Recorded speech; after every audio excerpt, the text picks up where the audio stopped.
Apa saja keadaan yang menyebabkan Nolan Xavier Wells masuk ke dalam air? Terakhir kali kami melihatnya di rekaman video, dia bertelanjang dada. Seseorang melihat sesuatu. Seseorang tahu sesuatu. Kenapa Nolan Wells mati? Pertanyaan itu terus menggantung sejak 4 Juli. Sejak pemain sepak bola perguruan tinggi berusia 18 tahun, Nolan Wells, menghilang dari sebuah pulau terpencil dan baru ditemukan beberapa hari kemudian dalam keadaan yang sampai sekarang masih janggal. Hasil autopsi independen untuk Nolan Wells sekarang sudah keluar dan inilah yang mereka temukan. Saya akan membahas semuanya bersama Anda dengan seorang ahli yang bisa menjelaskan apa arti sebenarnya dari semua ini. Selamat datang di Sidebar, dipersembahkan oleh Law and Crime. Saya Jesse Weber. Jadi begini, kita semua telah menunggu jawaban dalam kasus ini. Keluarga juga telah menunggu jawaban dalam kasus ini. Menunggu sesuatu, apa saja yang bisa memberitahu kita apa yang sebenarnya terjadi pada Nolan Wells di pulau itu. Keluarganya telah menunggu dengan sabar. Publik terus mengikuti kasus ini. Dan hari ini, akhirnya kita mendapatkan sesuatu. Hasil autopsi independen sudah keluar. Ingat, keluarga telah meminta agar autopsi independen dilakukan. Tampaknya ada tingkat ketidakpercayaan terhadap penyelidikan dari negara bagian, dari dokter forensik negara bagian. Kita tahu bahwa mereka diwakili oleh pengacara Ben Crump. Dan Ben Crump baru saja maju ke mikrofon pagi ini untuk memberitahu kita apa yang mereka temukan. Sekarang secara singkat, banyak hal telah terjadi, oke? Banyak yang sedang berlangsung. Tapi yang paling penting untuk memberi Anda pembaruan di sini, minggu ini Nolan Wells dikenal. Ada upacara besar, ada ratusan orang yang hadir. Pendeta Al Sharpton menyampaikan pidato penghormatan. Tyler Perry menanggung semua biayanya. Dan sebelum upacara itu berakhir, Sharpton melakukan sesuatu yang menarik perhatian semua orang. Hadiah sebesar $50.000 untuk informasi yang mengarah pada vonis bersalah dalam kasus Nolan Wells. Perry langsung menyamai jumlah itu di tempat. $100.000 sekarang, itu total hadiah bagi siapapun yang tahu sesuatu yang bisa mengarah pada vonis bersalah di sini. Dengan asumsi untuk saat ini, omong-omong, bahwa sebuah kejahatan telah dilakukan. FBI telah turun tangan. Mereka sedang menyelidiki ancaman yang terkait dengan kasus ini. Itu menunjukkan betapa memanasnya situasi ini. Dan semua ini terjadi dengan kemungkinan adanya grand jury yang membayangi. Dengar, sejauh yang kita tahu, setelah pertemuan dengan jaksa wilayah, Ben Crump mengatakan bahwa jaksa wilayah mengindikasikan bahwa setelah penyelidikan kantor sheriff, mereka mungkin akan membawa kasus ini ke grand jury. Belum ada jadwalnya. Tapi itu kemungkinan sementara kita menunggu hasil resmi autopsi, kan?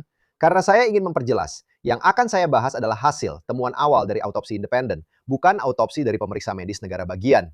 Kami telah mengikuti setiap perkembangan dalam kasus ini. Dan hari ini, Ben Crump membuat pengumuman besar ini saat berdiri di podium di konvensi NAACP dengan temuan awal. Kami tahu bahwa jenazah Nolan Wells telah dipindahkan ke Washington DC. Sekali lagi, keluarga yang memerintahkan ini, mereka yang meminta ini. Dan inilah temuan-temuan yang memberikan pandangan independen pertama kita tentang apa yang terjadi. Sekarang, sebelum kita sampai pada temuan-temuan itu, Ben Crump menjelaskan mengapa perjuangan demi transparansi ini sampai perlu ada. Saya ingin berterima kasih kepada kalian semua yang telah menelpon call center. Saya juga ingin berterima kasih kepada pendeta Al Sharpton. Saya ingin berterima kasih kepada Tuan Tyler Perry. Saya ingin berterima kasih kepada Tuan Terry Owens karena telah menyediakan hadiah sebesar $125.000. Untuk siapapun di luar sana yang memiliki informasi agar kita bisa mengetahui kebenaran dari apa yang terjadi. Maksud saya, video apapun, dan kami telah menerima begitu banyak video Presiden Johnson dari para anak muda pada hari itu. Dan kami ingin mereka memiliki keberanian untuk menyerahkan foto-foto itu. Apa yang Anda dengar? Saya tahu orang-orang mengatakan ada banyak gangguan di luar sana. Beberapa orang percaya itu melibatkan Nolan. Semua hal itu penting untuk mengetahui kebenaran dari apa yang terjadi. Dan itulah mengapa saya berterima kasih kepada kalian semua karena telah hadir di sini. Karena berita ini sama pentingnya dengan berita apapun di Amerika Serikat. Mencari tahu mengapa Nolan Wells meninggal? Kehilangan seorang anak. Itu benar-benar menghancurkan hatimu. Itu rasa sakit yang tak terukur. Terutama seseorang seperti Nolan yang membawa begitu banyak kebahagiaan, cahaya, dan kehidupan untuk semua orang. Kamu tidak akan menemukan banyak orang tulus seperti dia. Jadi, kehilangan cahaya itu di usia yang begitu muda dalam keadaan seperti ini benar-benar sangat sulit. Itulah mengapa kami memilih jalan ini. Ada begitu banyak orang di luar sana yang mempertanyakan semua hal ini. Tapi satu-satunya pertanyaan yang kami miliki adalah apa yang terjadi pada putra kami. Itu satu-satunya pertanyaannya. Jadi, harapan kami adalah pihak berwenang setempat akan melakukan apa yang perlu mereka lakukan.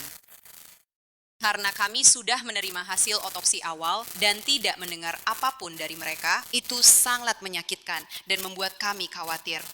Yang sekali lagi, itulah alasan kami berada di sini. Mengapa kami meminta bantuan ini? Jadi sekarang keluarga memiliki hasil autopsi independen mereka, dan inilah yang ditemukan oleh dokter forensik ahli patologi itu.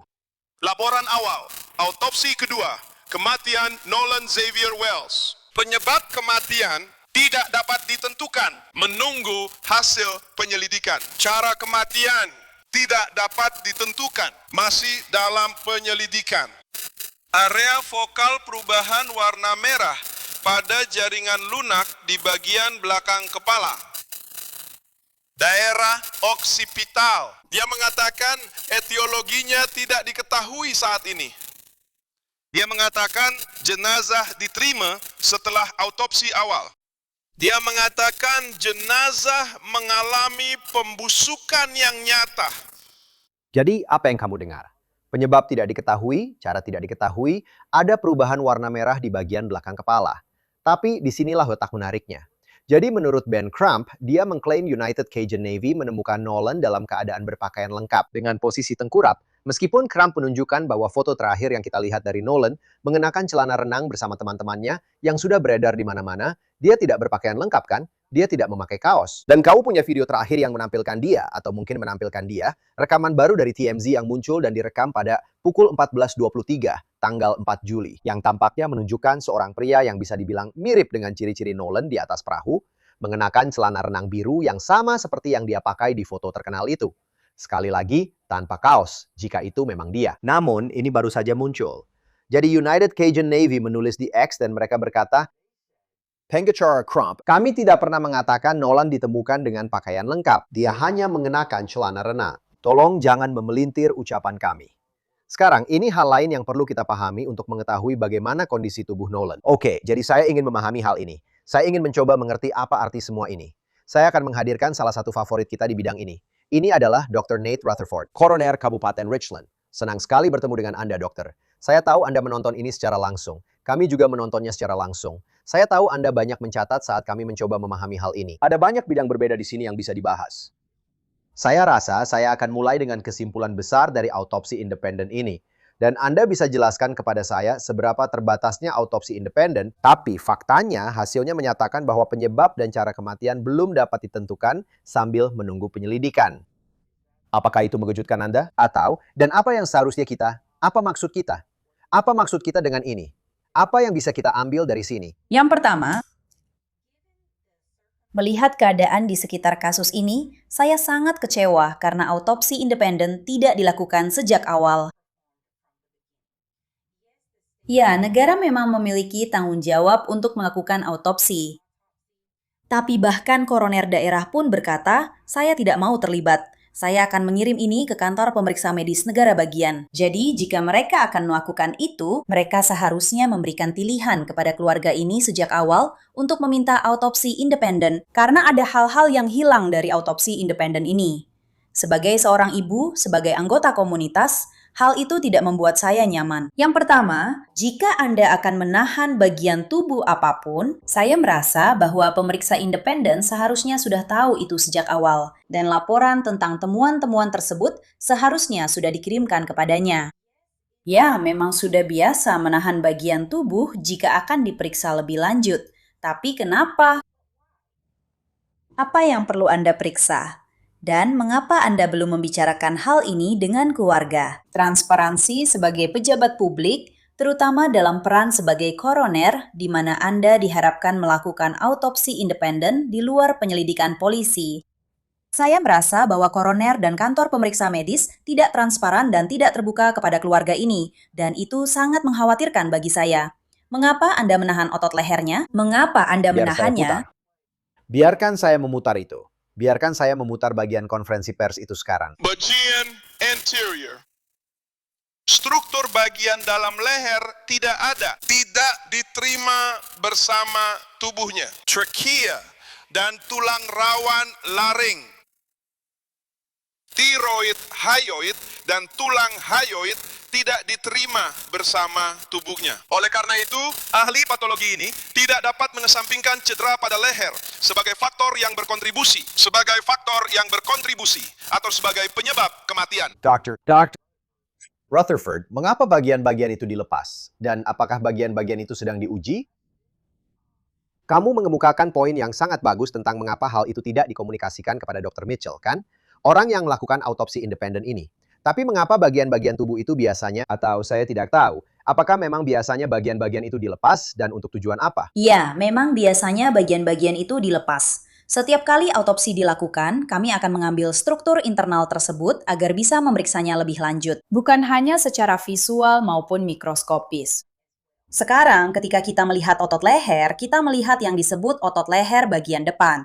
Jadi, untuk memberi gambaran, ini adalah otot leher bagian depan Anda, oke? Tapi, tepat di sini terdapat esofagus Anda, trakea Anda, dan tulang hyoid Anda. Mereka secara khusus menyebutkan bahwa tulang hyoid tidak disertakan pada tubuh ketika pemeriksa independen menerimanya. Itu adalah poin penting bagi saya, karena itu berarti mereka sedang memeriksa apakah otot-otot leher bagian depan mengalami pendarahan, yang berarti tanda-tanda pencekikan.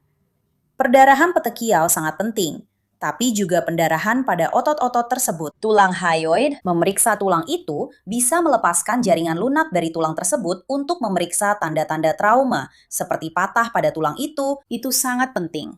Ketika Anda memikirkan kemungkinan pencekikan atau seseorang dicekik, dipukul di area leher, trauma tumpul. Hal lain yang penting bagi saya terkait hal ini adalah mereka tidak dapat menentukan apakah terjadi perdarahan intrakranial atau tidak, yang sekali lagi menjadi masalah karena ada perubahan warna di bagian belakang tengkorak. Mereka mencatatnya, mereka mengukurnya, kenapa? Ya, aku memang mau menanyakan itu padamu. Kenapa itu tidak diungkapkan? Dan jika memang tidak ada fraktur di bawahnya, baik, tapi kenapa tidak mengatakannya? Keluarga ini seharusnya tahu lebih banyak daripada yang mereka tahu sekarang. Bahkan ketika kami mendapat kasus seperti ini dan kami punya pertanyaan, kami tetap memberitahu keluarga tentang sedikit yang kami ketahui dan mengatakan, "Hey, situasinya bisa berubah, tapi inilah yang kami miliki saat ini." Jadi. Banyak pertanyaan tentang ini. Pertama, fakta bahwa bagian-bagian itu, saya benci mengatakannya, potongan tubuh Nolan itu hilang. Apakah itu berarti Anda bahkan tidak bisa menentukan apakah ini kasus tenggelam yang tidak disengaja? Tepat sekali, karena saya perlu tahu kapan mereka menerima tubuh itu pada pemeriksaan pertama. Apakah ada air di saluran pernapasan? Apakah ada kotoran? Apa isi perutnya? Apakah ada pil di sana? Apakah ada alkohol di sana? Apakah ada makanan di sana? Itu memberi saya perkiraan waktu kapan Nolan terakhir kali makan. Apa yang dia minum? Saya sedang memeriksa isi perutnya. Bagaimana tubuhnya ditemukan? Apakah dia benar-benar ditemukan di dalam air? Benar-benar di dalam air atau hanya di tepi perairan? Semua hal ini sangat penting ketika Anda menangani kasus kematian di air terutama. Jadi, jika jika pemeriksa pertama benar mengangkat bagian-bagian tubuh itu, apakah itu menunjukkan bahwa mereka mungkin sudah memiliki kesimpulan bahwa ketika laporan pemeriksa medis negara bagian keluar beserta hasil toksikologi, mereka mungkin sudah memiliki kesimpulan apakah ada unsur pidana atau tidak, apakah ada trauma di daerah itu, apakah memang terjadi tenggelam? Fakta bahwa mereka mengangkat bagian-bagian itu akan menunjukkan bahwa mereka mungkin sudah punya jawabannya. Mereka mengirimkan semua yang lainnya. Jadi jelas mereka menahan bagian-bagian tubuh Nolan ini untuk diperiksa lebih lanjut. Kenapa? Dan jika kamu tidak akan mengirimkan seluruh tubuhnya, kenapa? Dan kamu tidak hanya perlu memberitahu pemeriksa tentang itu, kamu juga perlu memberitahu keluarganya. Kamu juga perlu memberitahu pengacaranya, karena itu adalah informasi yang penting. Dokter ini, Roger Mitchell, tidak dapat melakukan pemeriksaan independen secara menyeluruh jika ada bagian tubuh yang hilang. Apakah kamu melakukan ronsen seluruh kerangka untuk mengetahui apakah tulang-tulang itu patah atau tidak? Saya benar-benar berpikir kesalahan terbesar di sini adalah mereka tidak mengizinkan keluarga ini untuk melakukan autopsi independen, padahal sudah mengetahui keadaan kasus ini. Tapi kamu tahu, orang-orang akan melihat ini dan berkata, apakah mereka sedang menyembunyikan sesuatu? Mereka menyerahkan jenazah tanpa, apakah itu kesimpulan yang wajar? Atau apakah itu seperti lagi-lagi? Saya ingin berhati-hati soal ini dan berkata, apakah ini sesuatu yang pernah Anda lihat sebelumnya? Apakah ini standar? Apakah ini salah pertimbangan? Apakah ini sebuah kesalahan? Apakah ini pekerjaan yang ceroboh? Atau apakah ada sesuatu yang tidak, Anda tahu, kurang transparan? Begini menurut saya. Mendengarkan mereka merespons tentang kondisi tubuhnya dan apa yang mereka yakini bisa saja terjadi pada Nolan. Tanpa bahkan memeriksa tubuhnya, itu sangat mengkhawatirkan. Bagaimana Anda bisa berasumsi bahwa tidak ada unsur pidana? Bagaimana Anda bisa berasumsi bahwa ini murni tenggelam karena kecelakaan, padahal autopsi saja belum selesai dilakukan? Itu akan menjadi kesalahan pertama yang harus disoroti dalam kasus ini, tidak hanya dari segi dari sudut pandang sebagai orang tua, tetapi juga sebagai koroner, saya bertemu dengan penegak hukum kami dan memberitahu mereka, "Hey, tolong jangan rilis informasi seperti ini tanpa berbicara dengan saya terlebih dahulu, karena saya tidak ingin keluarga berpikir bahwa kami menyembunyikan sesuatu dari mereka. Saya ingin mereka tahu." Dan Nolan berhak agar kisah kematiannya diceritakan. Tidak peduli seberapa keras kenyataannya, tidak peduli seberapa ringan pun itu. Dia berhak agar kebenaran tentang kematiannya diungkap secara akurat. Perubahan warna merah di bagian belakang kepala Nolan pada area jaringan ini, saya percaya mereka menyebutnya sebagai fokus. Anda pasti lebih tahu daripada saya, fokus. Mereka menyebutnya sebagai fokus. Menyebutnya sebagai perubahan warna terlokalisasi. Artinya, ini bukan perubahan warna yang menyebar, jadi tidak menutupi area yang luas. Ini sangat spesifik pada area itu. Begitu spesifik bahkan, sehingga mereka bisa mengukurnya untuk memastikan bahwa itu tidak menyebar ke tempat lain.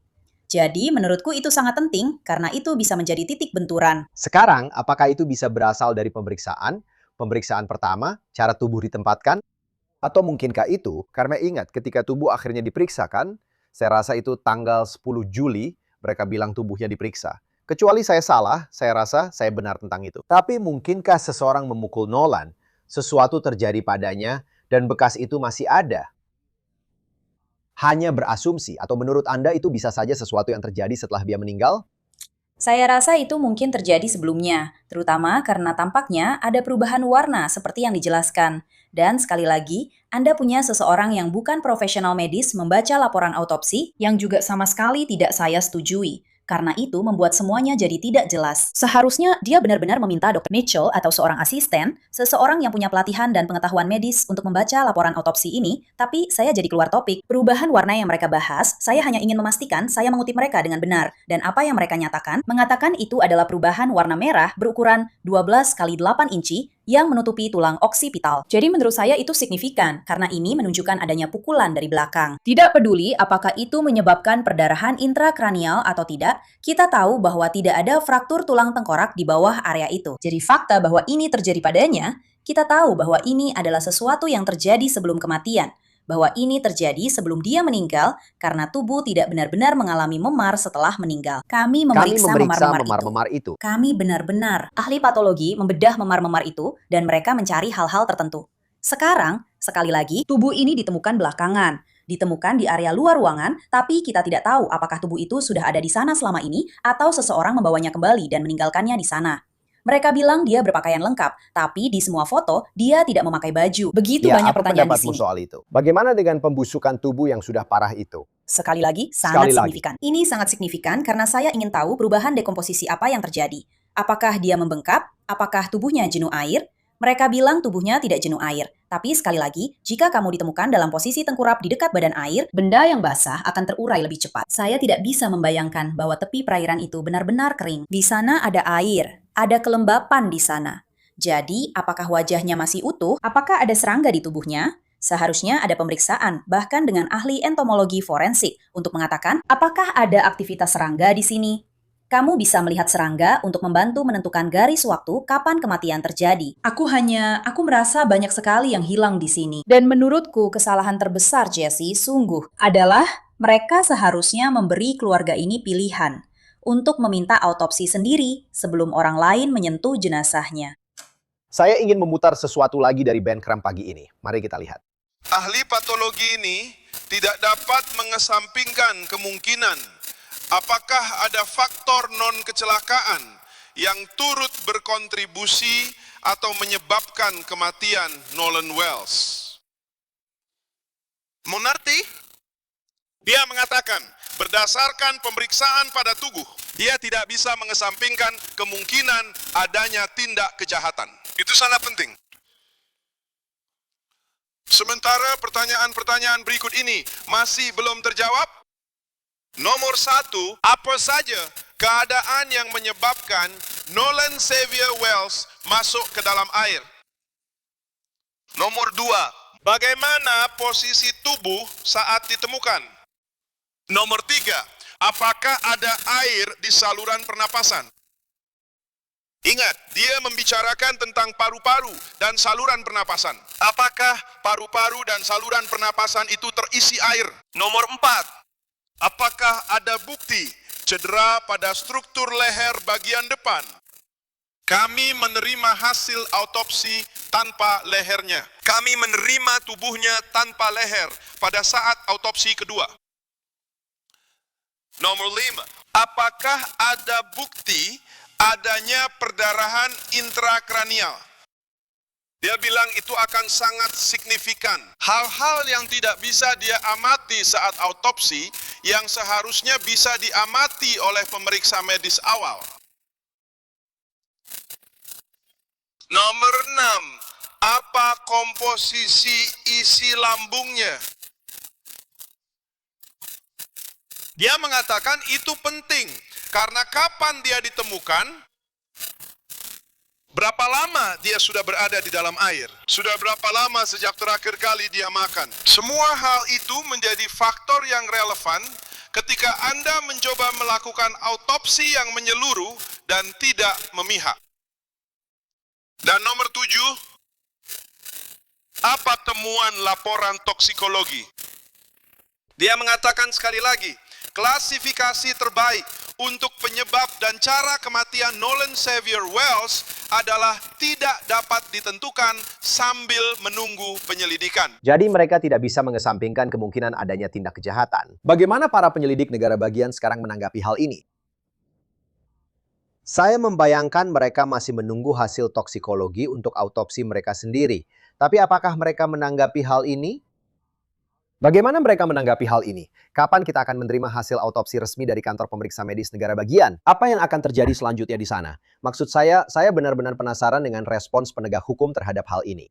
Saya rasa pilihan mereka adalah untuk merespons. Saya rasa itu satu-satunya hal yang benar untuk dilakukan. Fakta bahwa mereka memilih untuk tidak merespons, fakta bahwa mereka memilih untuk tidak transparan dan tidak membagikan informasi, itu bukan hanya kegagalan dalam menjalankan tugas, tetapi itu adalah pengkhianatan terhadap kepercayaan publik. Publik mempercayai Anda untuk menjelaskan bagaimana orang meninggal, apapun kebenarannya. Dan jika mereka memiliki sesuatu, mereka harus berbicara dengan keluarga.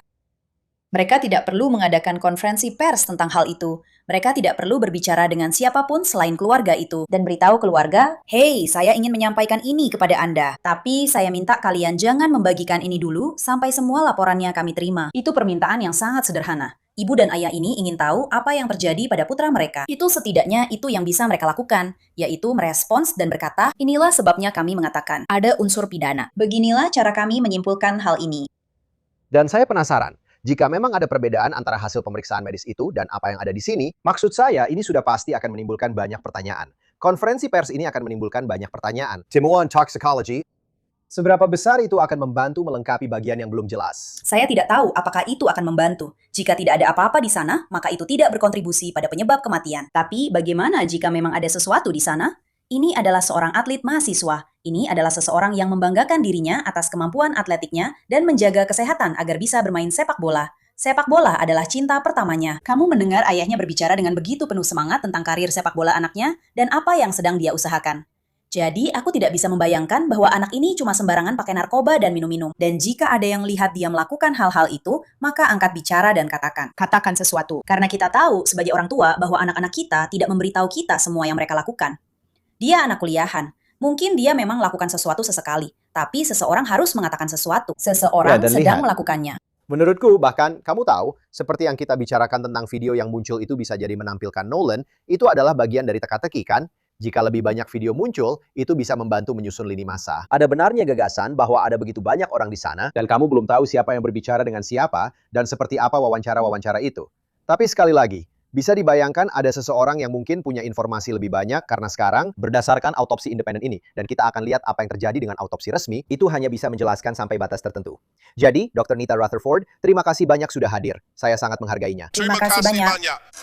Dan itu saja yang bisa kami sampaikan untuk Anda saat ini di Sidebar. Semua terima kasih banyak sudah bergabung bersama kami. Dan seperti biasa, silahkan berlangganan di YouTube, Apple Podcast, Spotify, dimanapun Anda mendapatkan podcast Anda. Anda juga bisa menonton kami di Peacock milik NBC.